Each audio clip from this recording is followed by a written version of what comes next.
Halo semua, nama aku Daniel dan di video kali ini kita akan kembali mereview hasil investasiku di Rupiah Cepat dan aku bakal menjawab beberapa pertanyaan dari teman-teman semua mengenai Rupiah Cepat ya. Nah, kalau misal kamu lihat di sini, saat ini kan aku udah memiliki saldo di rekeningku. Kalau misal kamu lihat di bagian saya, kamu bisa lihat ya, di sini ada saldo yang dapat digunakan 5.214.720. Kenapa saat ini ada saldo yang nganggur? Ini karena baru ada lagi pendanaanku yang jatuh tempo ya, man. Kalau misal kita pencet ke bagian riwayat, kemudian kita klik ke bagian dikembalikan ini. Nah, kemudian kita scroll ke bawah. Di sini ada pendanaan yang jatuh tempo sekitar 3 Oktober ya. Nih, kamu bisa lihat yang satu ini tanggal pendanaan adalah 5 April, kemudian tanggal pengembalian 3 Oktober. Kalau misal kamu lihat di sini, hari ini adalah 3 Oktober saat video ini diambil. Maka dari itu, kalau misalnya kita buka di sini, rencana pengembaliannya adalah 3 Oktober, di mana aku bakal mendapatkan bunga sebanyak Rp414.720. Pokok dananya adalah 4.800.000. Waktu itu aku investnya 4.800.000 ya kan? Maka dari itu danaku harusnya 5.214.720. Maka di sini 5.214.720. Nah, jadi pendanaanku ini berhasil dan aku udah berhasil mendapatkan danaku beserta dengan bunganya, teman. Di mana pendanaan ini adalah pendanaan yang lama, di mana aku tinggal taruh dana,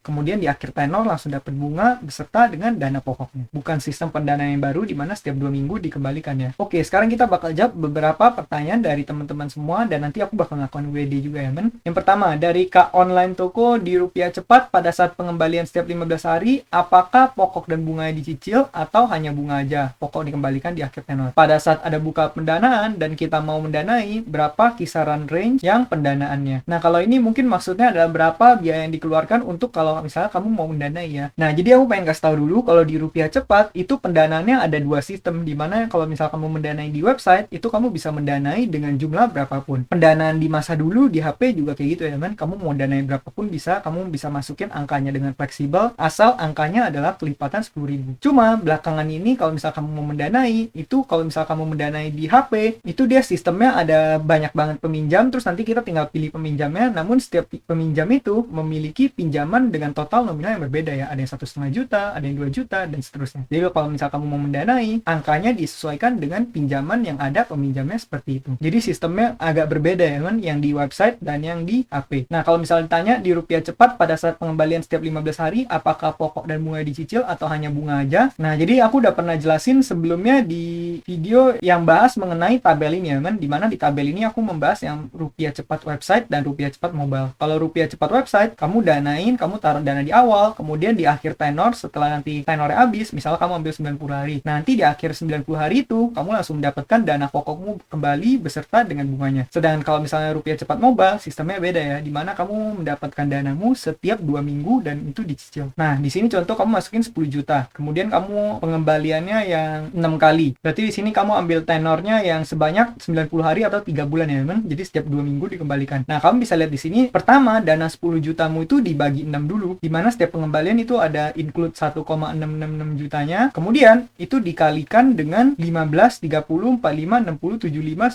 90, ini adalah setiap 2 minggu pengembaliannya, man. Kemudian dikalikan dengan persenannya, kamu bakal dapat angka segini, kemudian angka ini ditambahkan dengan dana pokoknya tadi, yaitu angkanya segini. Jadi nanti setiap 2 minggu kamu bakal mendapatkan dananya segini dan perlahan-lahan semakin besar ya, man. Jadi sistemnya seperti itu. Pada akhir ya, kalau di total nanti setelah pengembalian total nanti kamu bakal dapat uangnya segini. Nah, jadi kalau misalnya di sini kamu tanya sistem pengembaliannya setiap 15 hari, apakah itu dana pokok beserta dengan bunganya? Jawabannya adalah benar ya, teman. Dana pokok beserta dengan bunganya. Namun dana pokoknya itu kita hanya dapat sebagian, terus kemudian kita hanya dapat bunga dari dana pokoknya tersebut. Bukannya langsung kita mendapatkan semua dana pokok kita ya, teman. Jadi dana pokoknya itu istilahnya dicicil. Ini sistemnya agak sedikit berbeda dengan sistem yang di website, di mana di akhir tenor, kalau di website di akhir tenor kita langsung dapat semuanya ya, teman. Kalau aku pribadi, aku lebih suka sistem yang langsung di akhir tenor kita langsung dapat dana pokok beserta dengan bunganya, sehingga aku nggak perlu ribet-ribet setiap 2 minggu harus reinvestasi atau misalnya harus ngecek Rupiah Cepatnya bolak-balik buat milih-milih peminjam lagi. Kalau aku pribadi lebih suka yang langsung taruh di awal, tunggu tenornya beres, langsung dapat dana pokok plus bunga ya, man. Nah, jadi gitu ya, man. Kalau misalnya kamu masih bingung, kamu juga boleh kunjungin video aku yang sebelumnya yang membandingkan antara Rupiah Cepat website dengan Rupiah Cepat mobile. Di situ aku jelasin lebih lengkapnya. Semoga bantu ya buat Kak Online Toko. Berikutnya dari Kak Ajat Sudrajat, Rupiah Cepat P2P lending konsumtif atau produktif? Nah, kalau ini jawabannya adalah rupiah cepat itu merupakan P2P lending konsumtif ya kan? Dimana P2P lending itu sebenarnya ada dibagi dua, yaitu konsumtif dan produktif. P2P lending konsumtif secara teori itu lebih tinggi resikonya karena P2P lending konsumtif dana kita disalurkan untuk pinjaman yang sifatnya konsumtif atau bukan produktif dan nggak menghasilkan uang ya kan? Contohnya dipakai buat keperluan konsumtif, misalnya beli kebutuhan sehari-hari atau misalnya beli gadget, beli kamera, beli HP, seperti itu. Sedangkan kalau misalnya P2P lending produktif, itu contohnya adalah P2P lending yang dana kita disalurkan untuk keperluan produktif, misalnya UMKM, atau misalnya bisnis, invoice financing, atau misalnya suatu proyek pendanaan apa, suatu proyek bisnis apa. Nah, itu adalah P2P lending yang sifatnya produktif. P2P lending konsumtif contohnya seperti rupiah cepat, easy cash, asetku, uangmi. Terus kalau misalnya dulu juga ada cashwagon, namun udah nggak beroperasi. Nah, kalau misalnya produktif, contohnya lebih banyak ya teman. Ada kayak Amarta, misalnya Coinworks, juga Investri, modal rakyat. Itu beberapa contoh dari P2P lending produktif. Tapi P2P lending produktif jumlahnya jauh lebih banyak ketimbang P2P lending konsumtif ya teman untuk saat ini. Nah, kalau misal kamu pengen pembahasan lebih lanjut mengenai P2P lending lainnya, kamu bisa cek ke bagian playlist yang ada di channel ini. Aku udah kategoriin setiap P2P lending tersebut menurut playlistnya masing-masing dan pembahasannya lebih lengkap teman. Ada juga tutorial investnya dan tip dan trik investasinya. Semoga bermanfaat ya buat Kak Ajat. Berikutnya dari Kak Baktiargo, kenapa ada puluhan pinjol legal ber-OJK tiba-tiba menghilang dari Play Store? Nah, kalau misalnya untuk ini, aku tadi ada sempat coba cek, tapi sepertinya semua P2P lending yang ada dan yang aku gunakan saat ini, sepertinya semua masih ada di Play Store ya. Jadi aku pribadi nggak tahu apa puluhan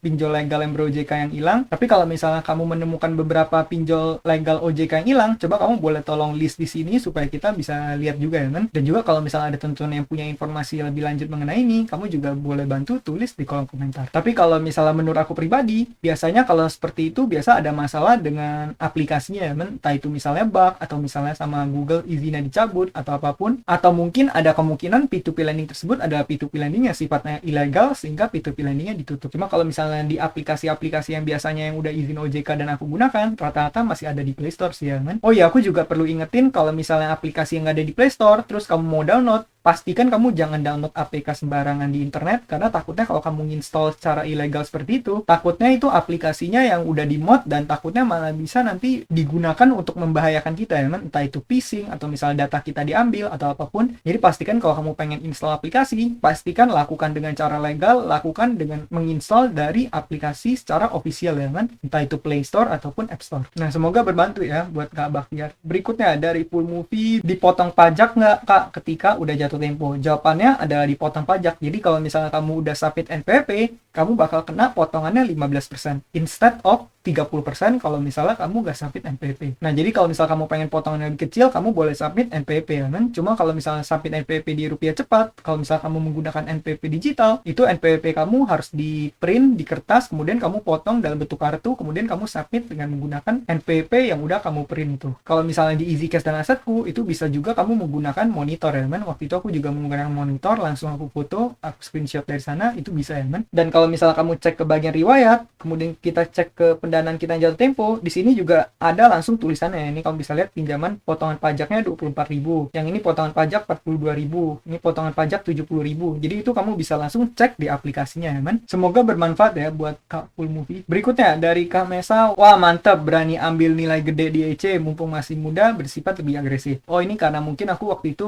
menjelaskan tentang profitku di EasyCash ya, man. Jadi ceritanya ada di EasyCash aku menginvestasikan sekitar 60 juta itu di tahun lalu. Jadi aku ambil tenornya setahun, kemudian baru-baru ini aku mendapatkan profit sebanyak 15 juta sekian dari EasyCash tersebut ya teman, hasil pendanaan atau hasil akhir tenor setelah 1 tahunnya itu beres. Kalau misal kamu belum nonton, kamu boleh cek dulu video itu juga merupakan salah satu P2P lending di mana aku naruh sebagian dari danaku di situ juga ya kan, itu bisa menjadi alternatif dari rupiah cepat ini. Jadi pertanyaannya adalah kalau RC hari ini katanya ada masalah WD, apakah boleh di share P2P yang pendanaan macet? Oke, kita bakal coba ya man, apakah WD-nya macet atau enggak. Kita langsung bakal WD di sini. Cara WD gimana? Kamu tinggal ke bagian saya di sini. Kemudian kan di sini ada opsi top up dan tarik dana. Aku bakal pencet tarik dana ya kan. Setelah itu di sini kamu bisa masukin berapa jumlah yang pengen kamu tarik. Jumlahnya itu bebas, cuman kalau nggak salah minimumnya itu 15.000 ya. Kamu bisa baca di sini ya. Batas transfer 15.000 sampai 50 juta. Nah, kamu perlu ingat bahwa penarikan di rupiah cepat ini ada biaya 100 rupiah kalau kamu narik ke BCA dan juga 6.500 kalau ke bank lain. Cuman yang aku suka dari rupiah cepat adalah penarikannya sifatnya instan ya. Ya udah, kita bakal langsung tarik di sini. Kita pencet semua, kemudian kita pencet konfirmasi. Setelah itu di sini kita tinggal pencet dapatkan kode. Nah, harusnya nanti dalam beberapa saat ada OTP yang masuk, kita tinggal masukkan kode OTP tersebut yang dikirim oleh Rupiah Cepat. Nah, ini udah masuk ya kan, 1199. Kita tinggal masukin di sini. Kalau udah, kita tinggal pencet konfirmasi. Nah, kita tinggal tunggu berapa saat, kemudian kita pencet selesai di sini. Kalau kamu lihat sekarang total asetku udah berkurang ya. Tadi 26 juta sekian, sekarang udah menjadi 21 juta sekian. Saldo dapat digunakanku udah 0. Kita bakal langsung cek ke aplikasi BCA-nya apa udah masuk ya teman. Nih kamu bisa lihat ini adalah jam 1.38,